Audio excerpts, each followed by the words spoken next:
Bab 92, Bab 2212, Menghancurkan Kaki Sendiri bagian 2. Ibu, tidak apa-apa. Tiba-tiba, suara yang tenang dan familiar terdengar. Meng Jianxi muncul di sampingnya dalam sekejap mata, dengan lembut menopang sosok permaisuri ilahi yang gemetar saat dia menegakkannya. Kehadirannya, mantap dan tenang, membungkusnya seperti perisai pelindung. Tidak akan terjadi apa-apa padamu. Aku janji. Keyakinannya yang tenang tampaknya menembus ketakutan yang menyelimuti hatinya. Permaisuri ilahi menatap putranya, matanya terbuka lebar, napasnya masih tidak teratur, dan untuk sesaat, dia tampak bingung. Namun saat dia menatapnya, sesuatu mulai berubah. Jari-jarinya sedikit mencengkeram lengannya, dan bisikan keluar dari bibirnya. Benar-benar kamu adalah dewa sekarang. Suaranya lembut, seperti benang rapuh yang hampir tidak bisa disatukan. Tetapi saat dia mengulangi kata-kata itu, kekuatannya kembali sedikit demi sedikit. Kau, Jianxi anakku sekarang adalah dewa. Semakin dia mengatakannya, semakin kuat tatapannya, hingga akhirnya gemetarnya berhenti total. Meluruskan punggungnya, dia melihat ke depan, bukan lagi wanita gemetar seperti beberapa saat lalu, tetapi sekali lagi permaisuri ilahi dari kerajaan ilahi penenun mimpi. Aku tidak perlu takut pada apapun. Suaranya sekarang jelas, tajam dan berwibawa saat matanya menyapu kerumunan yang berkumpul, lalu ke Yunche, dan akhirnya ke suaminya, Meng Kongchan. Kemudian, di bawah beban berat jutaan tatapan, dia akhirnya membuka mulutnya dan mengatakan yang sebenarnya. Saat itu, karena kelalaianku, giok ilahi pemecah kekosongan dicuri. Gelombang gumaman menyapu kerumunan. Semua orang yang hadir tahu persis apa itu giok ilahi pemecah kekosongan, artefak mendalam yang dipenuhi dengan sifat spasial yang kuat, yang mampu melewati batasan dan sepenuhnya menutupi aura seseorang. Kemudian, aku menemukan bahwa Jingzhe lah yang mencurinya, dan dia menggunakannya untuk mencoba membunuh Meng Jianyuan. Terdengar suara tertahan saat nama itu diucapkan. Itu karena kegagalanku mengamankan artefak itu dengan benar, kegagalanku memahami maksud Jingzhe. Karena itu, dia bisa bertindak bebas, dan serangannya hampir menghancurkan orang yang seharusnya aku lindungi.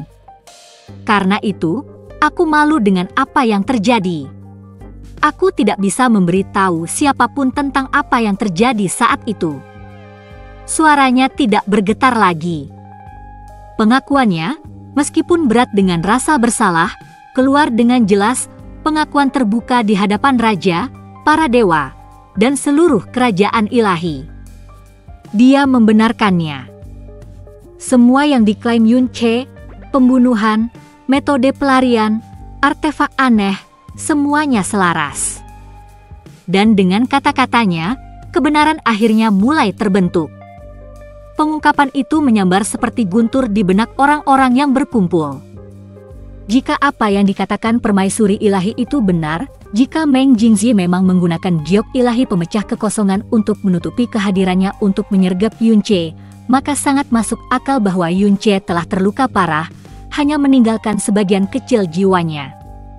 Dan jika bagian itu benar, maka klaimnya bahwa dirinya diselamatkan dan dibangun kembali oleh gurunya yang misterius, tubuhnya direkonstruksi, garis keturunannya hilang, tidak dapat lagi dianggap sebagai rekayasa. Dan di bawah, Meng Kongchan berdiri membeku. Jadi, itu benar-benar kamu. Gumamnya, suaranya rendah dan gemetar. Kata-kata permaisuri bergema lagi dan lagi di benaknya, tetapi makna yang dia peroleh dari kata-kata itu jauh lebih dalam daripada penjelasan yang telah dia sampaikan dengan lantang. Dia memahami kisah nyata yang tersembunyi di balik pengakuannya, jauh lebih baik daripada yang mungkin disadari orang lain. Saat itu, dia memiliki kecurigaan, bayangan samar di hatinya yang tidak berani dia ungkapkan. Sebagai suaminya dan penguasa kerajaan ilahi Dreamweaver, dia tidak mampu membiarkan keraguan beracun itu hidup. Jadi dia menguburnya. Berpura-pura mereka tidak ada di sana. Tapi sekarang mendengar pengakuannya, begitu mentah, begitu memalukan, itu mencabiknya seperti pisau. Itu memilukan. Tapi itu juga membawa kejelasan. Kata-katanya selaras sempurna dengan kata-kata Yun Che. Dan jika semua yang dikatakan Yun Che dapat ditelusuri kembali, jika setiap pernyataan memiliki bukti dan alasan di baliknya, maka itu hanya bisa berarti satu hal. Dia benar-benar putranya. Mungkin bukan karena darah sekarang, tapi karena jiwa, karena ingatan, karena identitas. Yun Che adalah Meng Jianyuan. Saat orang banyak tampaknya mulai memahami, Raja Abyssal Mosu yang masih duduk tinggi di atas orang banyak melihat ke bawah dengan tatapan dingin yang tidak terbaca. Wajahnya tetap tenang, tetapi jauh di dalam hatinya seringai melengkung. Jika dia tidak tahu identitas Yun Che yang lain, yang Yun Che usahakan dengan keras untuk kubur, dia juga mungkin akan percaya semua ini. Ceritanya sudah lengkap. Ada bobotnya. Tapi itulah alasan dia tetap diam. Dia ingin melihat seberapa jauh Yun Che akan melangkah. Berapa banyak kartu yang akan dia taruh di atas meja sebelum pukulan terakhir menghancurkan semuanya. Dan seperti yang dia duga, Yun Che telah menyiapkan penjelasan untuk semuanya.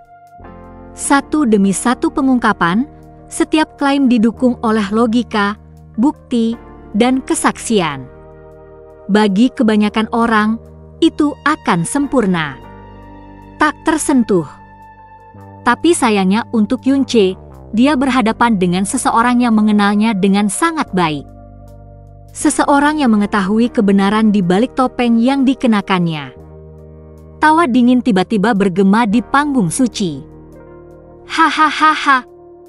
Suara itu, dalam dan tidak tergesa-gesa, segera menarik perhatian semua orang.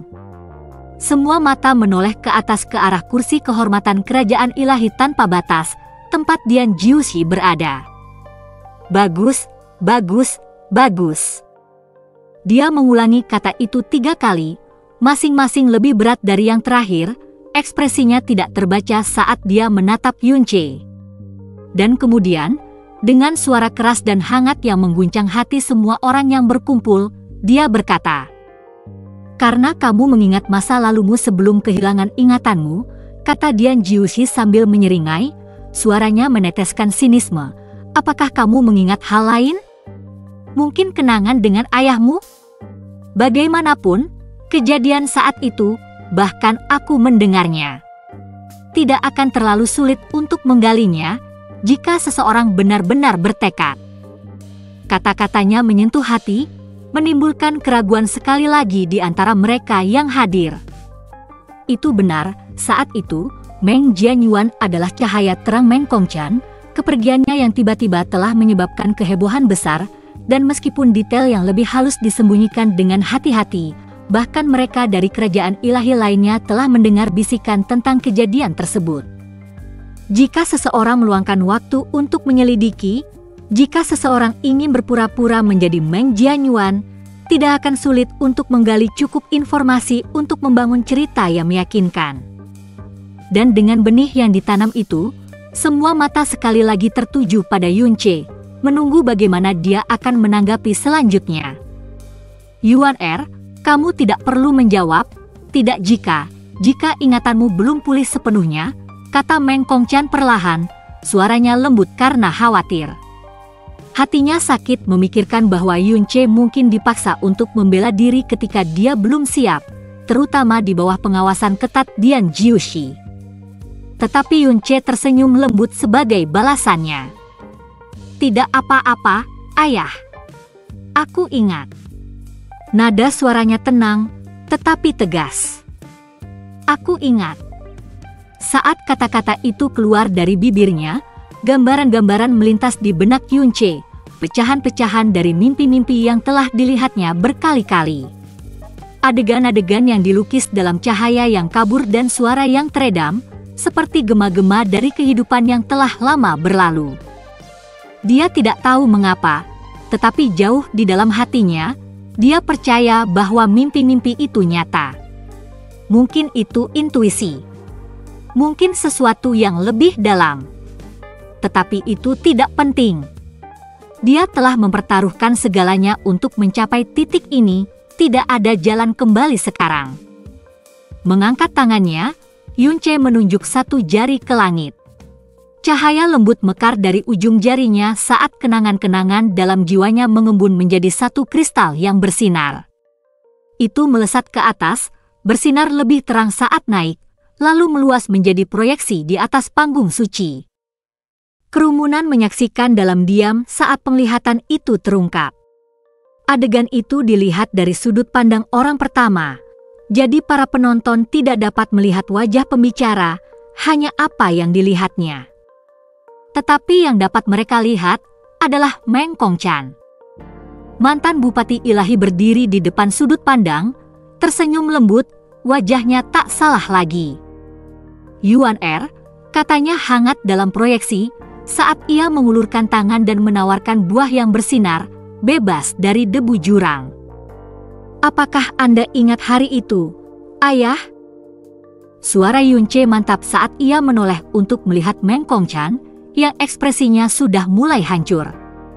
Matanya, yang dulu dipenuhi dengan keraguan dan keputusasaan, perlahan memerah saat air mata mengalir di dalamnya, bukan karena kesedihan, tetapi dari kelegaan luar biasa yang mencengkeram hatinya.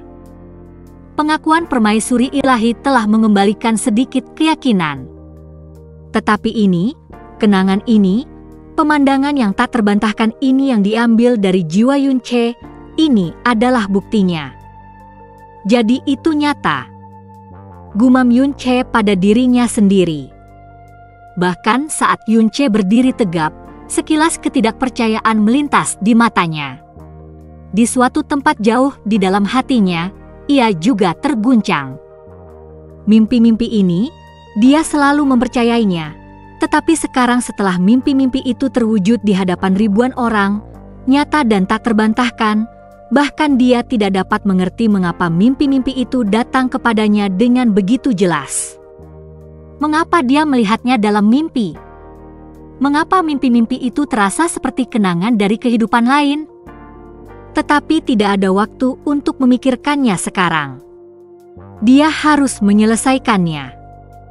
Dulu, Yunche melanjutkan, suaranya terbawa di udara yang tenang, karena suatu legenda lama yang menggelikan, kamu menghabiskan 3 dari 4 batu giok ilahi wahyu kerajaan hanya untuk memperoleh buah aneh dari seorang wanita tua dan memberikannya kepadaku. Gelombang keheranan yang lembut melewati kerumunan. Batu giok ilahi wahyu tidak hanya langka, tetapi juga tak ternilai. Menggunakan 3 untuk 1 buah. Dulu aku masih polos, kata Yunche sambil terkekeh, aku tidak tahu apa artinya. Baru sekarang aku mengerti nilai sebenarnya. Dia tertawa pelan, suaranya membawa rasa nostalgia yang pahit. Sangat pahit, tambahnya sambil menyeringai. Kemudian, seolah-olah kata-kata itu telah membuka pintu air, lebih banyak serpihan cahaya meledak dari jiwa Yunche. Satu persatu, kenangan, bukan kesan samar, tetapi momen intim yang jelas dan terperinci antara dirinya dan Meng Kongchan mulai terbentang di langit di atas.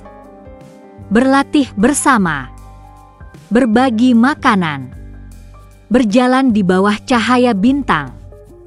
Saat-saat kegembiraan, kemarahan, kebanggaan, kekecewaan. Seorang ayah dan anak, terikat bukan oleh darah, tetapi oleh waktu, emosi, dan kenangan yang tak terhitung jumlahnya yang dibagikan bersama. Dan di atas panggung suci, di bawah mata para dewa, bupati ilahi, dan jutaan kultivator, kenangan itu mulai menenggelamkan semua keraguan. Kongchan, apakah kenangan itu nyata? Suara Hua Fuchen rendah, tetapi berat dengan emosi saat dia menatap pemandangan bersinar yang diproyeksikan di langit. Seorang ayah dan anak tertawa bersama, berlatih, berbicara dengan hangat, begitu riang, begitu tulus. Itu mengingatkannya pada dirinya sendiri dan putrinya sendiri, saat-saat yang dibagikan tanpa kepura-puraan, ketika tidak ada hal lain di dunia yang penting. Tetapi yang dia butuhkan sekarang bukanlah sentimen, itu adalah kebenaran. Jika kenangan ini nyata, maka Yunche benar-benar Meng Jianyuan. Ya.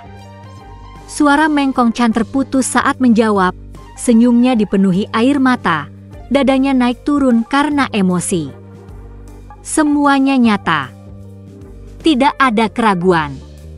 Tidak ada ketidakpastian. Hanya kegembiraan. Dan dengan penegasan sederhana itu, sesuatu berubah di panggung suci. Jawaban itu adalah konfirmasi terakhir yang telah ditunggu-tunggu semua orang.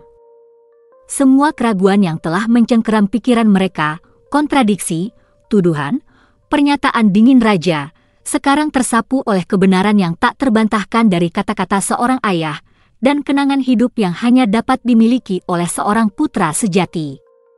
Bisikan pelan menyebar seperti api di antara kerumunan. Banyak orang di kerumunan mulai mengalihkan pandangan mereka ke arah Dian Jiuzi, yang ekspresinya semakin gelap setiap detik. Bisikan berubah menjadi gumaman, dan bahkan beberapa ejekan terdengar di antara kerumunan, tetapi yang paling keras dari semuanya datang dari area tempat duduk kerajaan ilahi kupu-kupu burung hantu. Ejekan itu tajam, menghina, dan membawa serta rasa jijik yang tak salah lagi. Itu datangnya tidak lain dari Pan Buang. Dia tidak repot-repot menyembunyikan rasa jijik di wajahnya saat dia menatap Dian Jiuzi dengan mata menyipit. Bibirnya sedikit melengkung, dan dia mengejek cukup keras untuk didengar banyak orang. Dia tidak pernah menyukai Dian Jiuzi, bahkan di masa lalu ketika pria itu berparade dengan topeng kelembutan dan kehalusan yang dibuat dengan hati-hati. Tetapi saat itu, Pan Buang setidaknya bisa menghormatinya, meskipun hanya sedikit, atas ketulusannya yang tampak.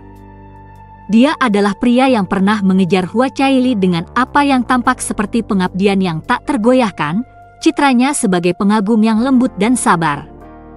Tetapi setelah Hua Caili memutuskan pertunangan mereka dan menolaknya sepenuhnya, topeng itu hancur. Apa yang muncul dari baliknya membuat Pan Buang muak. Hilang sudah bangsawan yang rendah hati dan bertutur kata lembut itu. Di tempatnya berdiri seorang pria yang dipenuhi kebencian, didorong oleh ego, dan hampa dalam cinta. Seorang pria yang kini dikelilingi oleh 1000 selir, memamerkan kemewahan seolah-olah itu adalah kebajikan.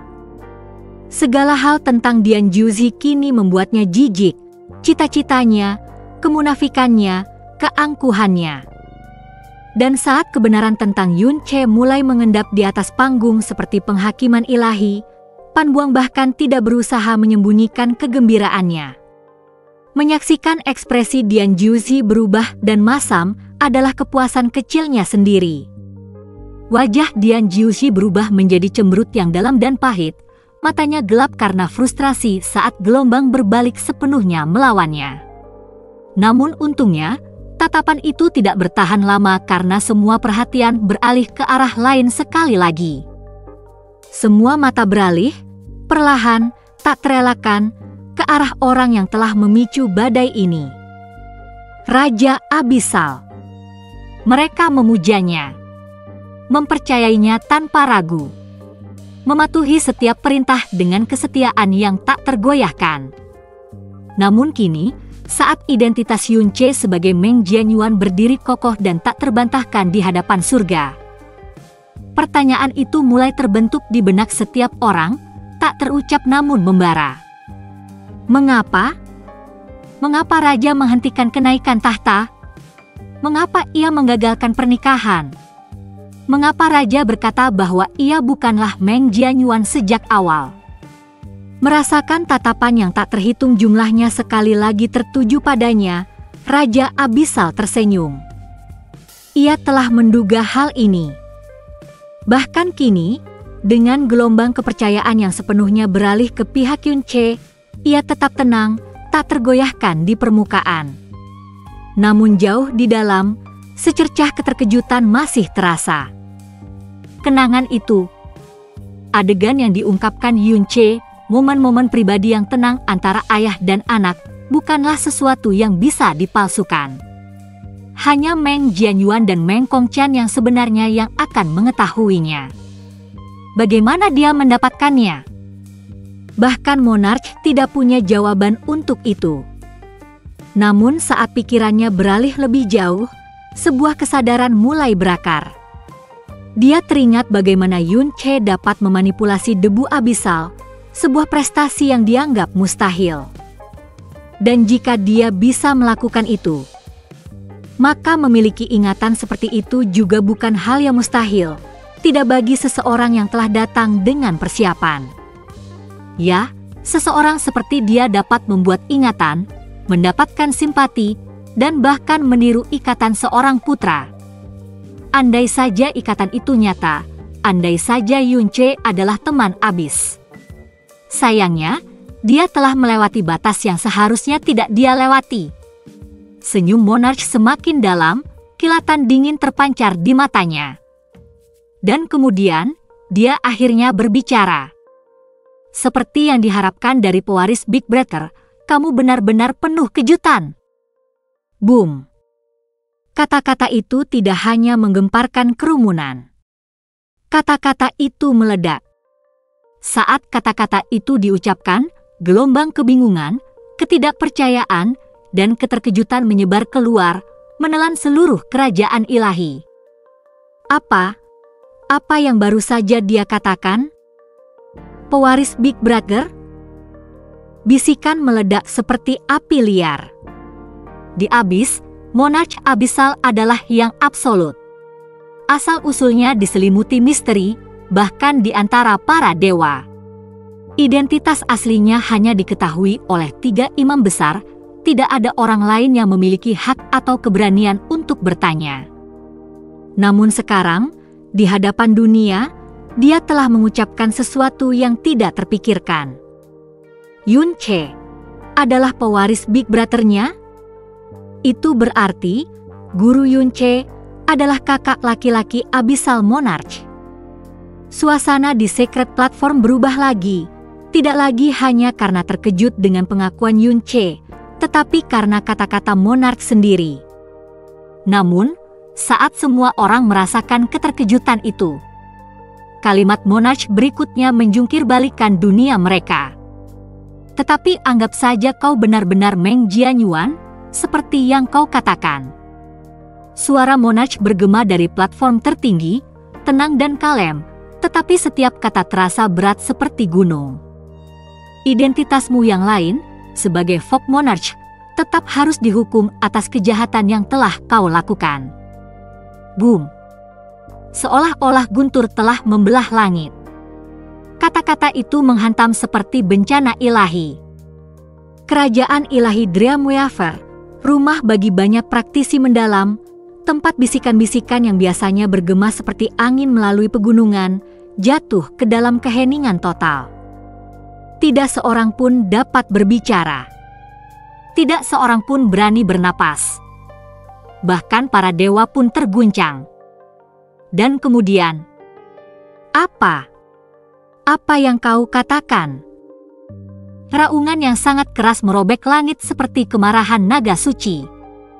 Semburan kekuatan dewa sejati kuno yang luar biasa meletus dari panggung suci, bahkan membuat para dewa dan tetua alam terbatas ilahi di dekatnya terhuyung mundur. Sumbernya Liu Xiao.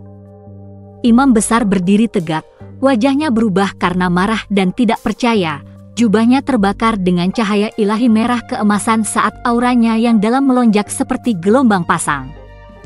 Raungannya tidak hanya mengguncang panggung, itu mengubah seluruh kerajaan ilahi menjadi kekacauan. Awan badai berkumpul. Seluruh ruang bergetar. Abis sendiri menahan napas. Bagi raja untuk mengucapkan pernyataan seperti itu, untuk mengklaim bahwa Meng Jianyuan, pewaris Dreamweaver, cahaya cemerlang generasi ini, adalah makhluk yang sama dengan Raja Kabut, salah satu tokoh yang paling ditakuti dan dicerca dalam sejarah abisal baru-baru ini. Ini.